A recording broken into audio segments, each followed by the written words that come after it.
കൊച്ചി നഗരത്തിലെ ഒരു വലിയ ആശുപത്രി. അവിടെ 3-ാം നിലയിലെ ഒരു മുറിയിൽ ഒരു വയോധികൻ കിടക്കുന്നു. അവന്റെ പേര് ഗോപാലൻ. കൈയിൽ സാലൈൻ, മുഖത്ത് ക്ഷീണം, കണ്ണുകളിൽ ഒരേയൊരു ചോദ്യം: എന്റെ മകൾ വന്നോ? ഗോപാലന് ഒരേയൊരു മകൾ, നന്ദിത. വിവാഹം കഴിഞ്ഞ് അമേരിക്കയിലേക്ക് പോയി. ആദ്യകാലത്ത് എല്ലാ ദിവസവും വിളിക്കുമായിരുന്നു. പിന്നീട് ആഴ്ചയിലൊരിക്കൽ, പിന്നീട് മാസത്തിലൊരിക്കൽ. അച്ഛാ, ബിസിയാണ്, അവൾ പറയും. ഗോപാലൻ ചിരിക്കും. എനിക്ക് സമയം പ്ലെന്റിയാണ് മോളെ. അവൻ വിരമിച്ച പോസ്റ്റ് മാസ്റ്റർ. ജീവിതം മുഴുവൻ മറ്റുള്ളവരുടെ കത്തുകൾ കൈമാറിയവൻ.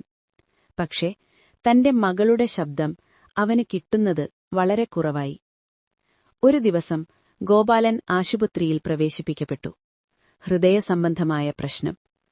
ഡോക്ടർ പറഞ്ഞു, ഫാമിലി മെമ്പർ ആരെങ്കിലും വരണം. നന്ദിതയ്ക്ക് വിവരം നൽകി. അവൾ പറഞ്ഞു, ഫ്ലൈറ്റ് ബുക്ക് ചെയ്യാമച്ചാ, 2 ദിവസം വേണം. ഗോപാലൻ ഒന്നും പറഞ്ഞുമില്ല. മാത്രം ഒരപേക്ഷ, ഒരു ഫോൺ കോൾ, ദിവസവും. ആദ്യ ദിവസം അവൾ വിളിച്ചു. 2-ാം ദിവസം നെറ്റ്വർക്ക് പ്രശ്നം. 3-ാം ദിവസം മീറ്റിംഗ്. ഗോപാലൻ ഫോൺ കൈയിൽ പിടിച്ചു കാത്തിരുന്നു. നഴ്സ് ചോദിച്ചു, ആരെങ്കിലും വരുമാ? അവൻ പതുക്കെ പറഞ്ഞു, വരും, എന്റെ മകൾ വരും. അന്ന് രാത്രി അവൻ തന്റെ പഴയ മൊബൈലെടുത്തു. പഴയ മെസ്സേജുകൾ വായിച്ചു. നന്ദിതയുടെ ബാല്യകാല ഫോട്ടോ നോക്കി. അവൾ ചെറുപ്പത്തിൽ പറയും, അച്ഛ ഇല്ലാതെ ഞാൻ ഉറങ്ങില്ല. ഇന്ന് അച്ഛൻ അവളുടെ ശബ്ദമില്ലാതെ ഉറങ്ങാൻ പോകുന്നു. അടുത്ത ദിവസം രാവിലെ നഴ്സ് മുറിയിൽ കയറി. ഗോപാലൻ ശാന്തമായി കിടക്കുന്നു. കൈയിൽ ഫോൺ. സ്ക്രീനിൽ കോളിംഗ് നന്ദിത. കോൾ കണക്റ്റായിട്ടില്ല. 2 മണിക്കൂറിനു ശേഷം നന്ദിത വിമാനത്താവളത്തിലിറങ്ങി. ഫോൺ തുറന്നു. Missed calls 5. അവൾ തിരിച്ചു വിളിച്ചു. അവിടെ നിന്ന് നഴ്സിന്റെ ശബ്ദം, സോറി, വൈകി. നന്ദിത ആശുപത്രിയിലെത്തി. അച്ഛന്റെ കിടക്ക ശൂന്യം. മേശപ്പുറത്ത് ഒരു കത്ത്.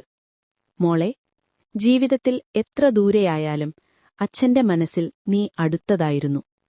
ഒരിക്കൽ ബിസിയായാലും അച്ഛനെ ഓർക്കണം. കാരണം സമയം എപ്പോഴും കാത്തിരിക്കില്ല.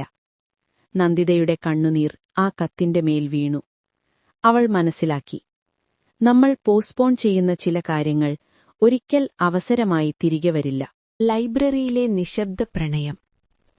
മഴത്തുള്ളികൾ ജനൽക്കളിൽ പതിയുന്ന ഒരു ശാന്തമായ ഉച്ചതിരിഞ്ഞ്.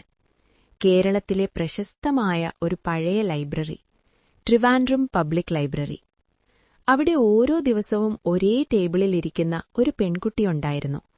അവളുടെ പേര് മായ.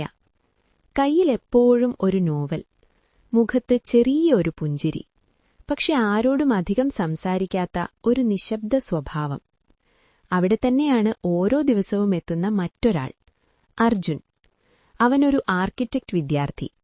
ഡ്രോയിംഗ് ബുക്കുകളും പ്ലാനുകളും നിറഞ്ഞ ബാഗ്. ആദ്യ ദിവസം മുതൽ തന്നെ അവൻ മായയെ ശ്രദ്ധിച്ചു.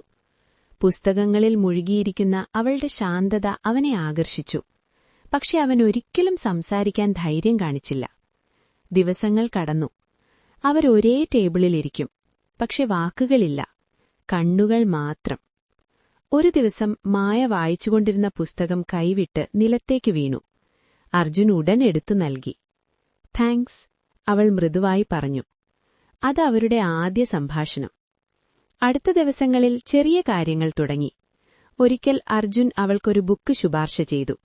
മറ്റൊരു ദിവസം മായ അവനൊരു കവിതയുടെ പുസ്തകം നൽകി.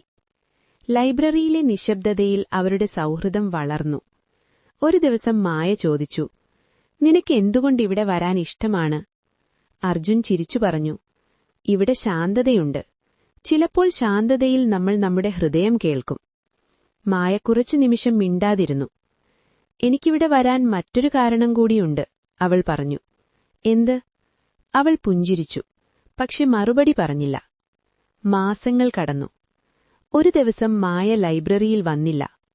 അർജുൻ അടുത്ത ദിവസം കാത്തിരുന്നു. വീണ്ടും വന്നില്ല. ലൈബ്രറിയനോട് ചോദിച്ചപ്പോൾ അവൻ അറിഞ്ഞു, മായ മറ്റൊരു നഗരത്തിലേക്ക് മാറി. അവൻ നിരാശയായി. അവൾ ഇരുന്നിരുന്ന ടേബിളിൽ അവനൊരു പുസ്തകം കണ്ടു. അത് തുറന്നപ്പോൾ അകത്തൊരു ചെറിയ കുറിപ്പ്. ലൈബ്രറിയിൽ വരാൻ എനിക്കിഷ്ടമായത് പുസ്തകങ്ങൾ കൊണ്ടല്ല, നിന്നെ കാണാനായിരുന്നു. അർജുൻ കുറിപ്പിനൊപ്പം ഒരു അഡ്രസ് കണ്ടു. അവൻ ഉടൻ ആ നഗരത്തിലേക്ക് യാത്രയായി. അവിടെ ഒരു ചെറിയ കഫേയിൽ മായ ഇരിക്കുകയായിരുന്നു. അവൾ അർജുനെ കണ്ടപ്പോൾ ആശ്ചര്യപ്പെട്ടു. നീ ഇവിടെ? അർജുൻ ചിരിച്ചു പറഞ്ഞു. ലൈബ്രറിയിൽ നിന്നുള്ള കഥ ഇവിടെ തുടരുമെന്ന് കരുതി. മായയുടെ കണ്ണുകളിൽ സന്തോഷം നിറഞ്ഞു.